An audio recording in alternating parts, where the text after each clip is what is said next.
Good morning. We are going over pages 365 to 375.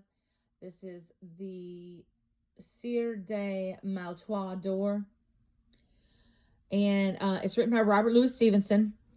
He traveled all over the world. He was looking for somewhere to live because he was in poor health. He also had kind of a natural longing to just be a drifter. And so that kind of took him all over the world and it enabled him to gain background and insight for many of his books and essays. His first book of essays, An Inland Voyage, and then Travels with a Donkey, reflected an experience. Many of his shorter works were also being published in magazines kind of around that time. Unlike his predecessors, though, Stevenson wrote primarily for the enjoyment of his readers, not to promote his philosophy, religion, or any other subjects. Treasure Island, Kidnap, Dr. Jekyll, Mr. Hyde, Master of Balanchois, and David Balfour succeed in entertaining his readers. The settings describe the unrelenting action and the thrilling plots, all combined to make Stevenson one of the world's best-loved, most widely read authors of the romantic literature. Stevenson also wrote A Child's Garden of Verse, and that proved that he wasn't limited to the genre of prose. So he sailed around the island of the South Seas for several years. He finally settled on the Samoan Islands, and he has a very loving personality, which brought much respect and honor from those local natives. He regained a lot of his health while he was there, and he spent his remaining years actively pursuing his literature career.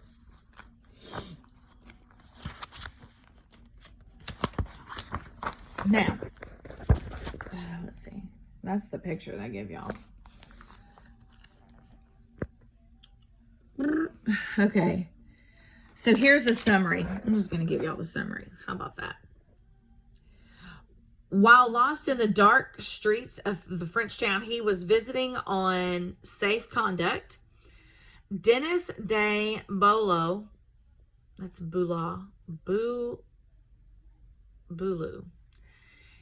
encounters a small band of drunken men at arms who pursue him. Denis runs to the porch of a nearby house, planning to meet them to the best advantage.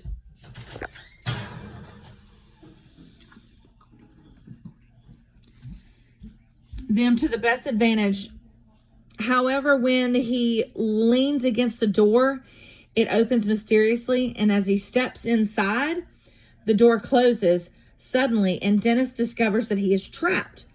Denis soon learns that he is at the home of the Cire de Maltois, who has rigged the door to trap a young soldier who has been making advances towards his niece.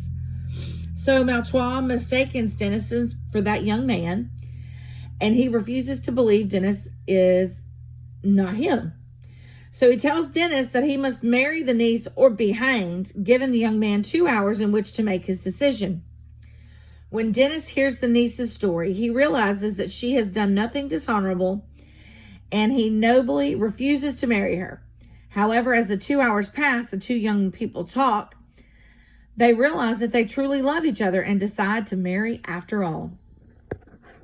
All right. The questions that went along with that story. How does Stevenson achieve suspense throughout the story? He does that by by never letting the reader figure out exactly what Cire de Maltois was thinking or what he was going to do next. The setting intensifies the story. The dark night, fleeing figure of Denis, the pursuing band of soldiers all add to the suspense because there's so much stuff that you don't know what's going to happen next. His first impression of Blanche de Maltois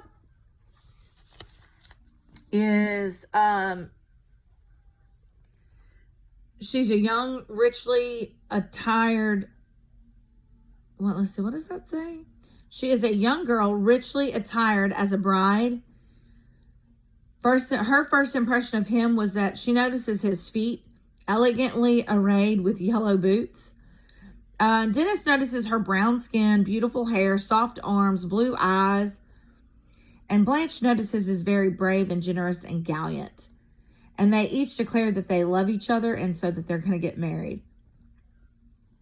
Cire de Maltois has a large upper lip, peaked brow, small, strong eyes, white hair, a beard and mustache, and hands that show no age. All right, a couple of questions for y'all to review.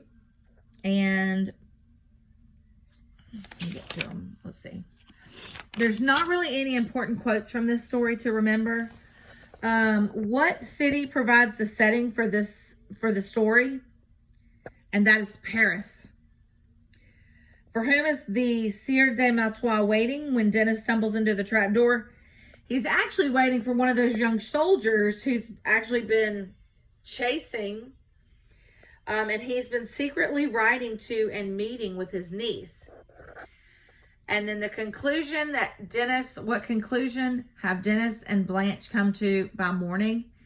And they decide to get married. In fact, they just met, and then in 2 hours, they decided that they wanted to get married. How did Stevenson differ from his predecessor as a writer of fiction? He wrote primarily for the enjoyment of his readers. And that is it for the notes on this story. If you didn't read it, go ahead and do a LibriVox recording and just listen to it. You can do that with most of the stories in your English literature book. And up next are a couple of poems by Robert Louis Stevenson. And also our next author is Rudyard Kipling. And then we will move into Oliver Wilde. All right. I hope y'all have a great rest of your day.